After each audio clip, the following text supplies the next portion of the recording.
Hey everyone, it's me, Russ, and another vlog post. Thought I would share some thoughts with y'all. There's a southern word. Born and raised in Seattle, I'm using y'all. What's up with that? It's just a good word, you know? I like that. I've adopted that. I had some friends from the South. Y'all. It's just an easier way of saying all of you people out there. And myself too. You know, I do these vlog post things, just, you know, kind of look back on. I don't carry a diary or I don't journal, you know. So this is it, man. This is journal entry. End of February almost. 2023. I'm a grandpa. Holy smokes. I've got my son and his partner Alicia, with an E, over there in New York. They have a baby girl named Violet. She's my little grandbaby. That is so cool. How does that feel, Russ? Like, people have been asking me that. And it's like, you know, it's weird to be the same age as old people.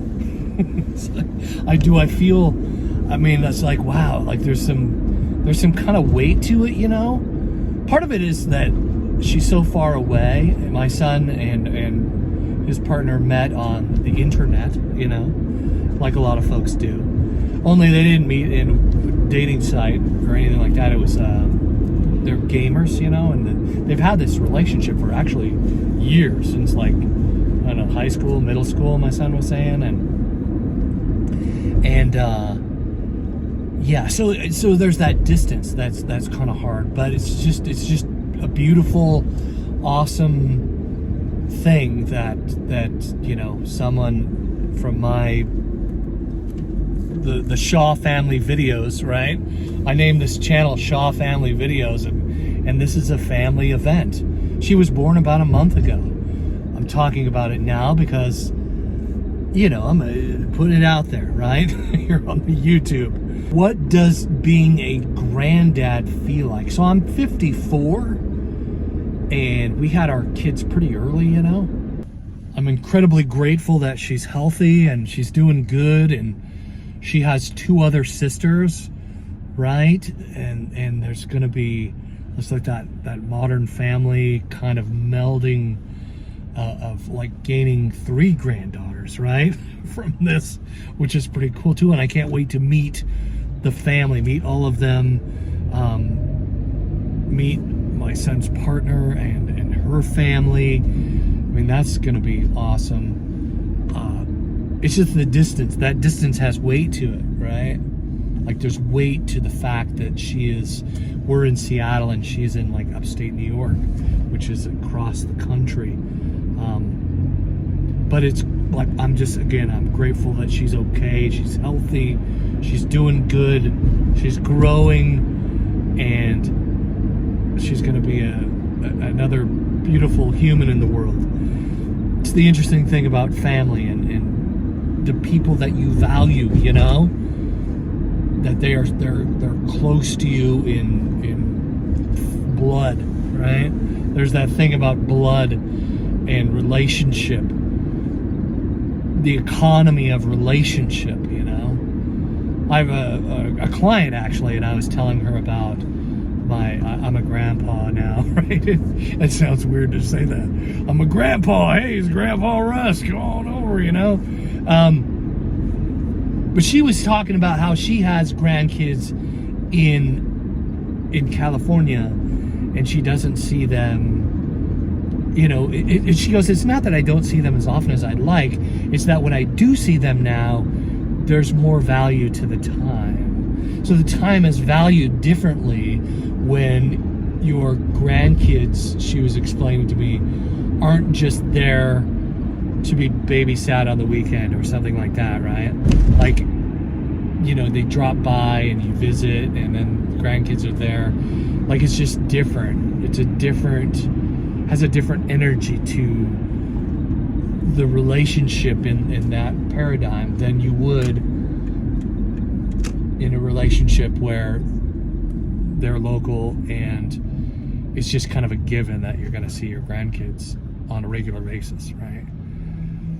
The things that we see or do on a regular basis, it's funny how that understanding of gratitude, like gratitude will change your life if you let yourself think about it enough, you know. Just having your health for me is amazing. The fact that I can pay my bills and I'm not stressing out over those kinds of things like I was a year ago, you know.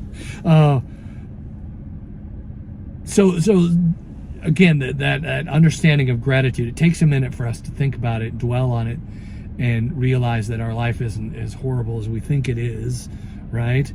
People can just, we so focused on what we don't have, what we don't want, that we don't sit and go, wow, like, well, I've got it pretty good, you know? So having a granddaughter that's healthy, and having, you know, the other two sisters that are doting over her, and they're excited too, and gaining this other relationship with this other family is a huge blessing. So I just wanted to talk about that a little bit, and I'm just processing emotionally through the journal here with you all what that feels like, you know, what the future holds. Maybe being able to self-discipline some so that we're able to travel, you know, and see her instead of spending too much money on records. You know, it's things like this. Just spending money is another thing. It's not just self-discipline either. I think that's a kind of a shallow, surfacey word sometimes.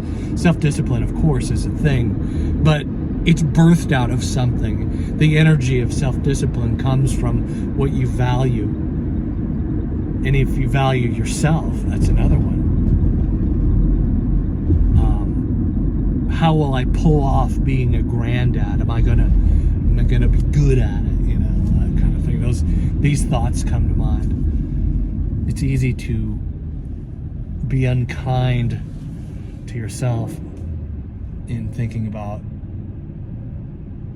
the future and relationships and how all that plays out. But I'm excited to meet Violet and to see her grow up, and it's pretty cool. Violet, little miracle, headed into Earth. She's already here. She's a month old. She's starting to hold her head up now. Hope you enjoyed the pictures. That's my baby granddaughter. Later, everybody. Oh man, the mountains are out. That's beautiful. I'll leave you with that. Wow. Clouds have broken free, and sometimes you can see the mountains.